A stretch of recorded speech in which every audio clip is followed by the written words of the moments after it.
bonjour à toutes et à tous. Je m'appelle François Dupuis et je suis ce qu'on dit dans un jargon anglo-américain, je suis le CTO de Noir Lumière. J'ai travaillé une vingtaine d'années dans la post-production image. J'ai travaillé chez Dubois Color, Digimage, Digimage Cinéma. Et en 2015, avec mes collaborateurs et amis Étienne Trenel et Tommaso Vergallo, nous avons créé la société Noir Lumière. Donc avant de commencer, je voudrais juste dire que cette présentation n'a absolument pas été générée par ChatGPT. Surtout pour la bonne et simple raison, c'est que j'ai pas réussi à créer mon compte. Donc la plateforme Noir Lumière. Alors effectivement, faire une démo de plateforme avec des slides, c'est pas évident.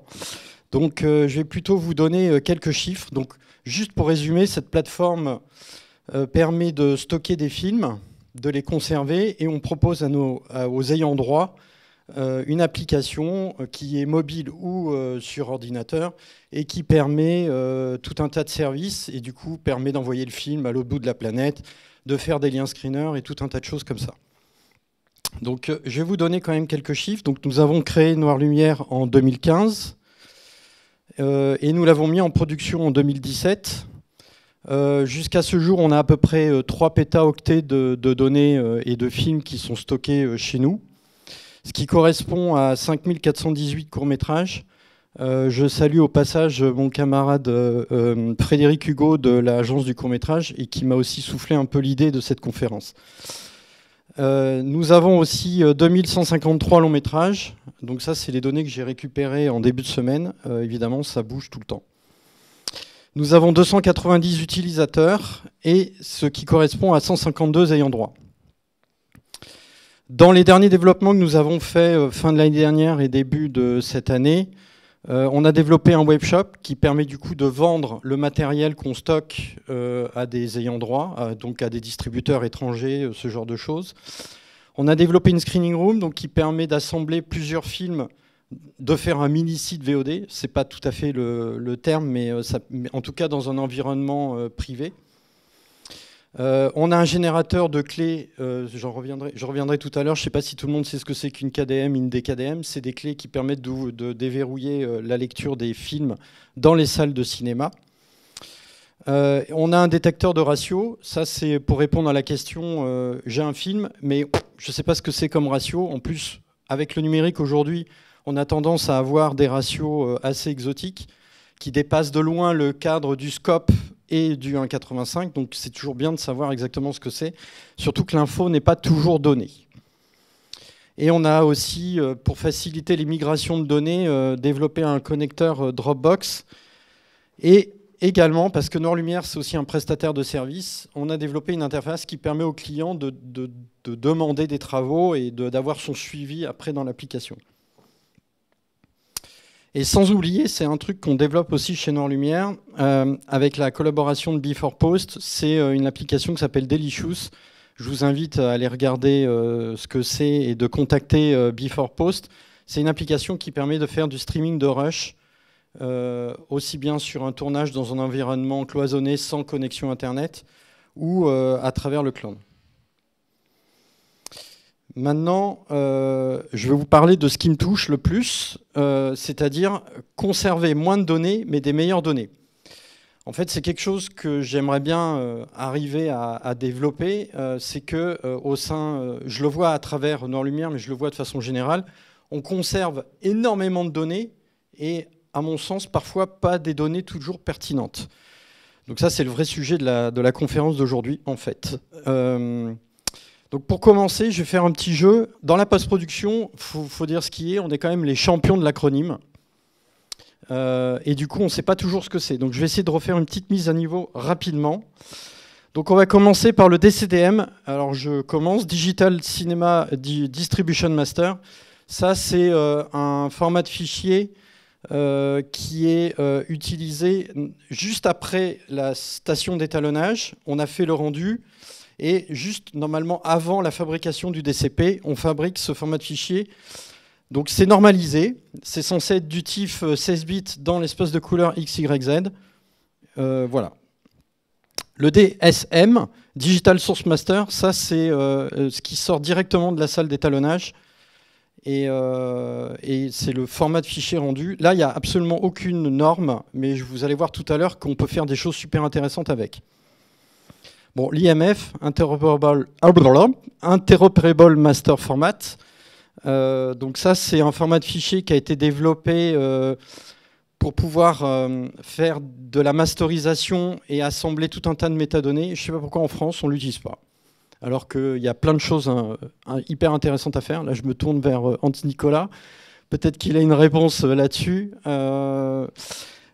Mais c'est très intéressant, notamment pour tout ce qui est master télé. Mais je vous en reparlerai tout à l'heure.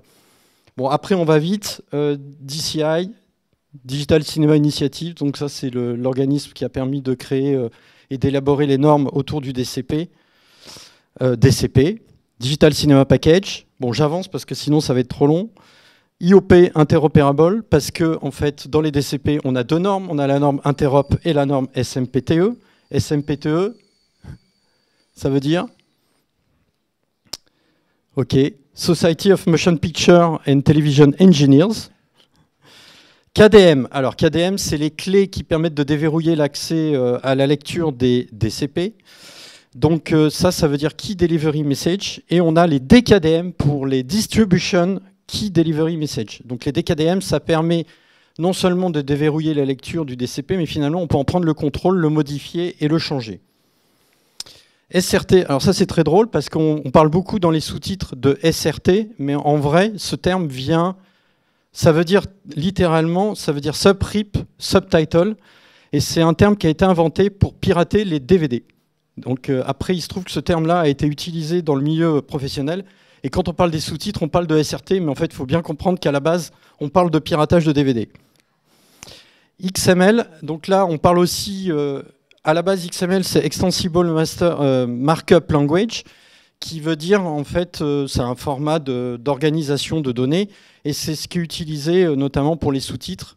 Le XML est beaucoup utilisé pour les métadonnées, pour tout un tas de choses, et aussi pour les sous-titres dans les DCP. EXR, c'est un format de fichier qui veut dire Extended Dynamic Range. Le D a disparu, je ne sais pas pourquoi, mais c'est comme ça. Inventé par ILM, et qui est un format très intéressant parce qu'il permet de stocker des données flottantes. Alors flottante, ça ne veut pas dire qu'elle sait nager, rien à voir. Ça veut dire simplement qu'on peut stocker des données au-dessous de 0 et au-dessus de 1. Donc ça permet de stocker des données qui ne sont pas visibles par l'étalonnage, on va dire, de l'image, mais qu'on peut récupérer à la fin. Et ça, c'est très intéressant. DPX, alors ça c'est un vieux format qui a été inventé par Kodak, qui veut dire Digital Picture Exchange. C'est un très vieux format qu'on continue à utiliser massivement aujourd'hui. Moi je pense qu'il est temps de passer à autre chose. Voilà. LUT, Lookup Table, donc ça c'est une manière de stocker une conversion colorimétrique dans l'image. CDL, c'est Color Decision List. Donc ça, c'est une autre façon d'encoder des décisions colorimétriques avec des transformés colorimétriques intégrés et en fait des valeurs d'étalonnage. Donc ça, c'est très intéressant aussi pour stocker des valeurs, notamment quand on fait de l'étalonnage sur le plateau. EDL, Edit Decision List, donc ça, c'est les valeurs de montage. C'est un fichier de métadonnées qui contient en fait les informations de montage. ACES, donc Academic Color Encoding System, c'est un espace de couleurs qui a été inventé par l'Académie des Oscars et qui permet de normaliser un peu les espaces de couleurs. Alors il y a eu des hauts et des bas sur l'ACES, mais aujourd'hui on est arrivé à quelque chose d'assez intéressant et qui permet donc de coupler avec le XR, de stocker des informations sur du long terme. Mais je vous en parlerai tout à l'heure. Et alors, ce qui est très rigolo, c'est que dans l'ACES, on y trouve aussi l'ACES AP0. Donc AP0, c'est le nom d'un gamut. J'avoue que je n'ai pas trouvé d'explication à AP, ce que ça veut dire. Mais si vous en avez une, n'hésitez pas à me la donner. Et on a aussi l'AP1. La différence entre l'AP0 et l'AP1, pour faire très simple et résumé, l'AP0, c'est quand on veut écrire des fichiers en ACES, Et la P1, c'est quand on veut travailler à l'intérieur d'une machine, c'est un espace de couleur qui est différent. Soit on a un espace de couleur de stockage, soit on a un espace de couleur de travail. P3, ça c'est l'espace de couleur des projecteurs du cinéma numérique. Pareil, j'ai pas trouvé d'explication pourquoi P3. J'imagine P3 parce qu'il y a 3 points de couleur, je ne sais pas. Et après, dans le P3, on trouve le P3 D65. Donc D65, ça, on arrive à peu près à comprendre ce que c'est la température de couleur, donc 6500 degrés Kelvin. Et voilà. On arrive après à un autre truc, alors textless, il est imprononçable, mais en fait, ça veut dire textless, c'est les fonds neutres. Alors, on voit beaucoup ce terme, mais il y a aussi FN pour fond neutre, mais je ne sais pas pourquoi les gens préfèrent utiliser textless, c'est mieux. Les amis du son, vous n'êtes pas en reste, donc rigolez pas non plus, parce que vous aussi, vous avez votre lot. Donc, on a les stems pour stéréo master, donc ça, c'est chaque piste de la salle de mixage qui sont exportées en piste stéréo. Donc on parle de stem. Donc généralement quand on a les stems, c'est plutôt pas mal parce qu'on a vraiment la sortie de la table de mixage. Le stem est à mettre en équivalence avec l'image avec le DSM. Voilà. Et comme vous voyez, je parle que d'acronymes. Donc c'est important de refaire une petite mise à jour là-dessus. Les waves, bon ça tout le monde connaît, c'est les waveforms, c'est les formats de fichiers audio. VI, ça c'est un terme français qui veut dire version internationale, avec son pendant anglais qui est donc DME pour Dialogue, Music and Effect. Donc ça veut dire qu'on a les dialogues, la musique et les effets, comme son nom l'indique, qui sont séparés et pas mixés entre eux, et donc on peut utiliser notamment pour faire des films annonces. R128, alors là, pareil, j'ai pas trouvé de terme exact, enfin de signification au R128. Mais le R, oui, c'est une recommandation, mais le 128... D'accord, donc c'est la recommandation 128 qui donne une information de loudness qui est utilisée par les chaînes de télé. En gros, quand on diffuse pour une chaîne de télé, il faut être dans la norme R128. AIFF, donc là c'est Audio Interchange File Format, c'est un autre format de fichier audio. Après on trouve LTRT, Left Total, Right Total, c'est le fait de proposer du stéréo, mais avec un truc de phase qui permet de faire artificiellement éventuellement du 5.1. MEE, donc ça c'est Music and Effect, c'est ce qui est aussi un peu l'équivalent de la VI, mais sans les dialogues. Donc en fait c'est vraiment l'équivalent de la VI, c'est-à-dire qu'on n'a que la musique et les effets, on n'a pas les dialogues. Donc ça c'est très pratique quand on va envoyer ces formats de fichiers pour le doublage. Après on arrive sur le LTO, donc LTO c'est la bande, et ça veut dire Linear Tape Open. Alors ça m'a beaucoup fait rire, parce que quand on sait que parfois les LTO sont écrits avec des formats propriétaires, le Open, il a bon dos.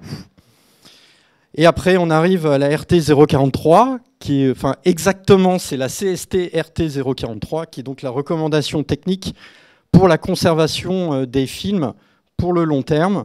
Bon, je ne fais pas l'affront de savoir que veut dire CST, voilà. Donc, la RT043, justement, petit rappel. Donc, j'ai essayé de résumer au maximum, pour que ça soit compréhensible par tout le monde, ce qu'était la RT043. Bon, je vais continuer à utiliser plein d'acronymes, donc c'est pour ça que c'était important d'en parler avant. Donc, la RT043 stipule qu'il faut au moins un fichier master non compressé de type DSM ou DCDM. Donc là, soit on prend les fichiers non compressés qui sortent de la salle d'étalonnage, soit on prend les fichiers non compressés qui sont juste avant la fabrication du DCP. Évidemment, un format de fichier d'exploitation cinéma, type DCP. Les masters télé, alors les masters télé, on les trouve sous forme de ProRes ou IMF. Enfin, IMF, il faut dire, en France, on ne l'utilise pas. Mais ça peut être aussi des MP4 avec le H264 et le H265, qui sont des codecs de compression et qui permettent, entre autres, de diffuser. Le H265 commence à être pas mal utilisé pour des livraisons, pour des chaînes, pour le streaming. Donc les fonds neutres, ça permet notamment pour l'international de pouvoir refaire des titres, des cartons. Les livrables audio, alors je ne vais pas détailler les livrables audio, mais ça contient les sons à 24, à 25, toutes les normes de mixage possibles. Les sous-titres, quand il y en a, c'est pas toujours évident qu'il y en ait, mais quand il y en a, il vaut mieux les stocker pour les avoir dans un coin. Et de façon optionnelle, les films annonces qu'on peut aussi stocker parce que quand on fait des livraisons aux chaînes, même pour des films de patrimoine, ils aiment bien avoir des petits films annonces ou des trucs qu'ils peuvent utiliser dans leur marketing pour alimenter leur plateforme ou même pour la télé, quand ils font leur petite bande-annonce, c'est toujours pratique. Si on regarde tout ça en termes de répartition de données, donc je me suis amusé à faire des petits calculs par rapport à tous les films qui étaient stockés chez Noir Lumière pour avoir un peu des valeurs moyennes et pour vous donner une idée de ce que ça représente en volume de données. Donc j'ai fait une petite pyramide, comme ça vous comprenez, tout ce qui est en bas de la pyramide, plus c'est léger, plus ça monte. Et alors ce qu'on peut constater, ce qui est assez rigolo, c'est que finalement, ce qui pèse le plus lourd, bon évidemment en DSM, DCDM parce que non compressé et tout ça, mais les masters télé pèsent plus lourd que les DCP au final. Or les DCP, c'est quand même dans la tête de tout le monde, c'est un peu le côté le plus qualitatif, c'est ce qui est vu dans les salles de cinéma et qu'on peut trouver en 2K, en 4K, mais finalement les masters télé, je vais vous expliquer après pourquoi, ça prend un peu de place. Donc on a à gauche le 2K et à droite le 4K, comme ça on a à peu près une répartition. Alors c'est des valeurs moyennes, c'est-à-dire qu'on peut avoir plus, on peut avoir moins, mais je vous donne à peu près les valeurs moyennes. Donc sur du DSM, DCDM, on est en 2K à 1,4 Tera et 4,8 Tera en 4K.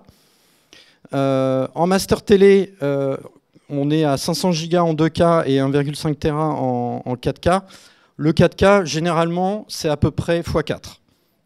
Sauf pour les DCP, parce que dans la norme DCP, comme on est limité à 250 mégabits, même en 4K, on est bloqué et on ne peut pas aller au-dessus. Donc finalement, quand on regarde, les DCP 4K ou les DCP 2K font le même poids. Sauf que les DCP 4K, finalement, sont 4 fois plus compressés. Donc je sais qu'il y a des tentatives d'évoluer pour pouvoir augmenter les débits sur le 4K. Pour l'instant, on n'y est pas encore. Donc finalement, en 2K, en 4K, les DCP, ça pèse le même poids.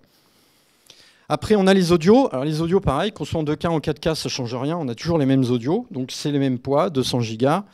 Après, les fonds neutres, évidemment, c'est lié à la résolution. Donc on a un écart à ce niveau-là. Les films annonces, généralement, ils sont projetés et exploités en 2K, donc on n'a pas de grosses marges et de grosses différences. Et après, les sous-titres, ça pèse tout petit, évidemment, parce que c'est que des fichiers texte, finalement. Et au final, on arrive à ça, c'est-à-dire qu'un film 2K, en moyenne, pèse 2,45 Tera, et un film en 4K pèse 6,95 Tera, à peu près. Donc ça, c'est ce qu'on obtient à la fin. Et donc maintenant, la question c'est, est-ce qu'on ne peut pas optimiser tout ça? Et la réponse est oui, sinon je ne serais pas là. Donc commençons par optimiser les DSM et les DCDM. Alors là, c'est jackpot parce qu'on peut faire vraiment une grosse amélioration. Déjà, pour commencer, pourquoi avons-nous vraiment besoin de stocker et le DSM et le DCDM? Alors je sais, il y en a qui vont me dire, oui, mais le DCDM, les vendeurs à l'inter, ils nous le demandent, c'est dans les listes de livrables, c'est obligatoire. Moi, personnellement, on a dû en livrer un, on en livre à peu près un par an. Donc peut-être qu'il y a une économie à faire. Si on a le choix entre le DSM ou le DCDM, peut-être qu'on peut se dire, tiens, bah, soit je garde que le DCDM, soit je garde le DSM. Ok, DSM, DCDM, on dit il faut garder du matériel sans compression, sans compression. Ok, mais sans compression ne veut pas dire avec de la compression sans perte. Et c'est là où je trouve ça intéressant, c'est qu'il existe des algorithmes aujourd'hui qui permettent de compresser les données sans perte, donc on ne perd rien, mais il se trouve que ça peut marcher super bien, et notamment dans certains types de films qui sont par exemple assez sombres, on peut gagner jusqu'à 30% de données sans les perdre. Donc c'est assez intéressant. Donc pour ça, je propose deux choses. On a la CST, entre autres, a participé au développement de l'IMF application 4E, qui sert ce qu'on appelle le cinéma mezzanine, et qui pour moi est un format très bien pour remplacer le DCDM. Donc je rappelle, le DCDM, normalement, c'est des séquences d'images TIFF, 16 bits. Et là, en fait, on serait sur du MXF avec du JPEG 2000 lossless, donc sans perte. Et on peut stocker très facilement des données qui seraient donc soit en XYZ. Après, on peut faire très bien du P3 ou du Rec 709 parce qu'on a aussi beaucoup de DSM qui sont en P3 ou qui sont en Rec 709.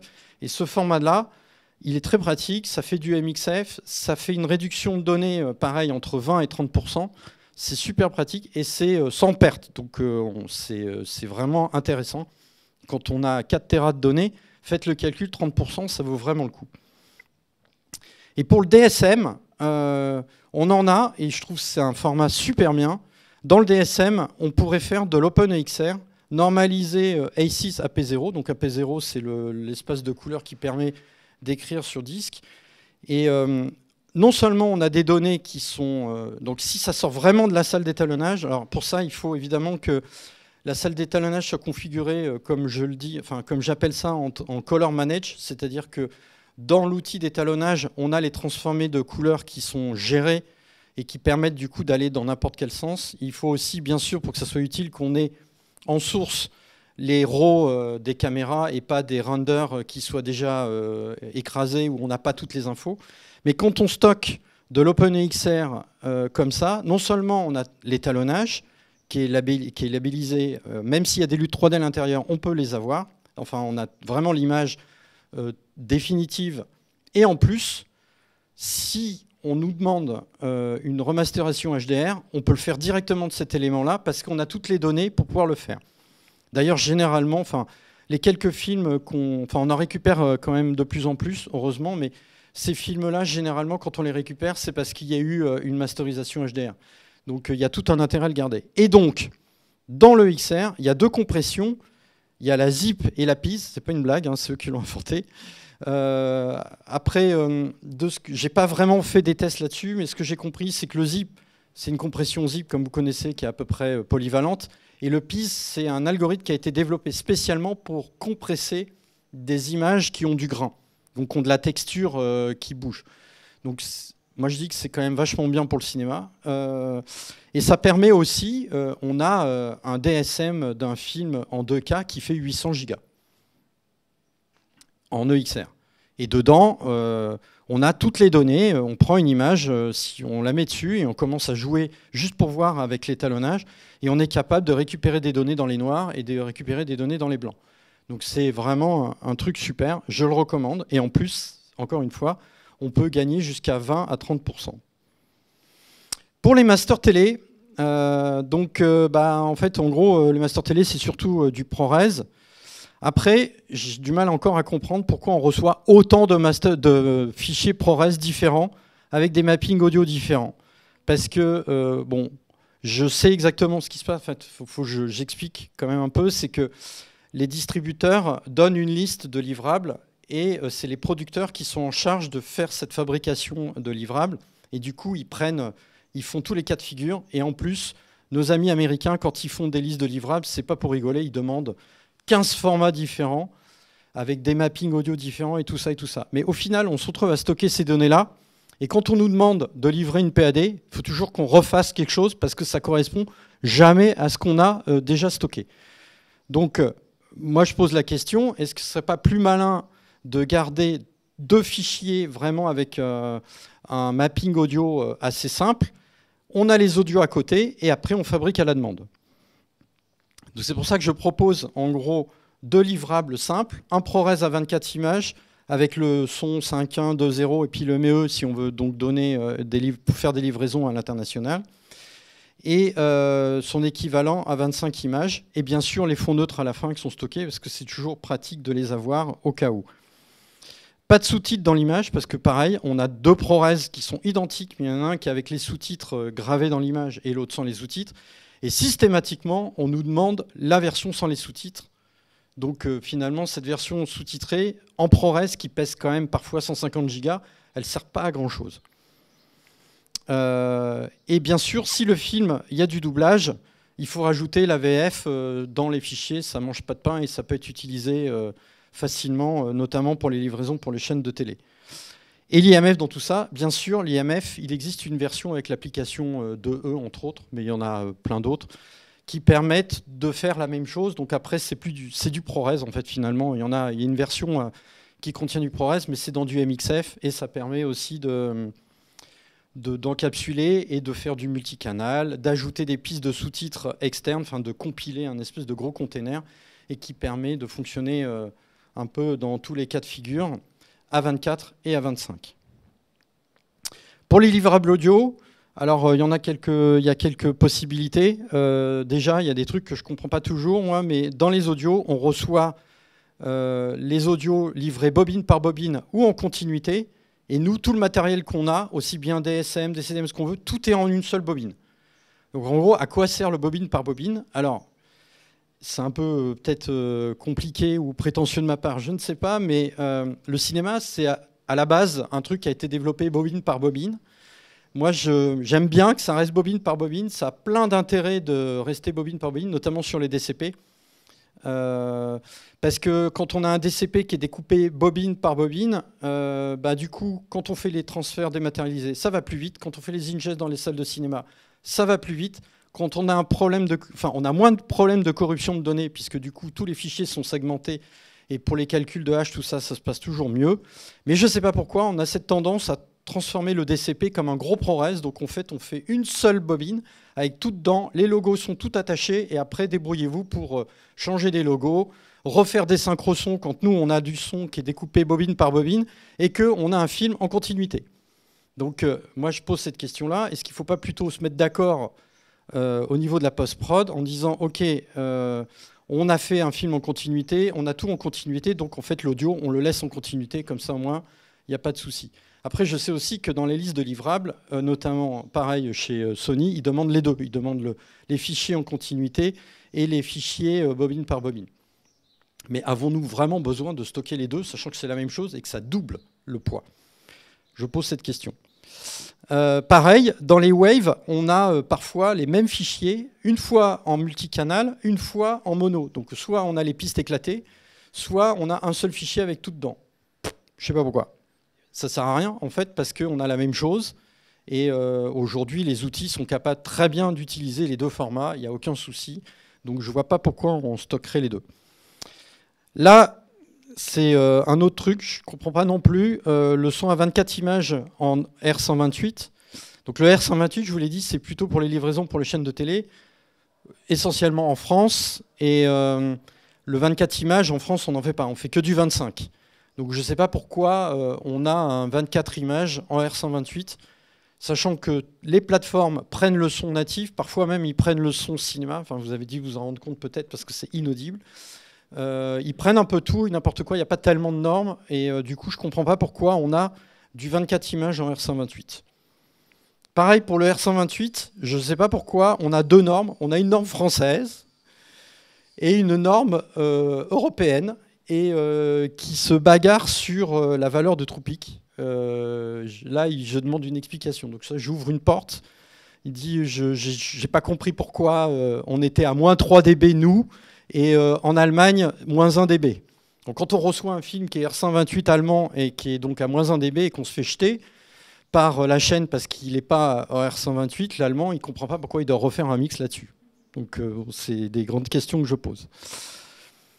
Pour conclure, qu'est-ce qu'on peut dire? Eh bien, on peut dire qu'on serait capable, en réfléchissant et en faisant quelques actions simples, de réduire de 20 à 30% le stockage des films. Et donc ça, c'est super intéressant. Parce que 20-30%, faites le calcul, encore une fois, sur du 4K, il y a vraiment tout à y gagner. Voilà. Donc je vous ai donné quelques pistes. Après, on peut en discuter et voir comment on peut faire ça simplement. Parce que c'est vraiment simple, en fait. Pour le DSM, par exemple, c'est vraiment, au moment de sortir les fichiers, de faire les calculs de fichiers, c'est éventuellement une valeur, un paramètre à mettre. Et ça règle le problème. Donc, c'est vraiment intéressant.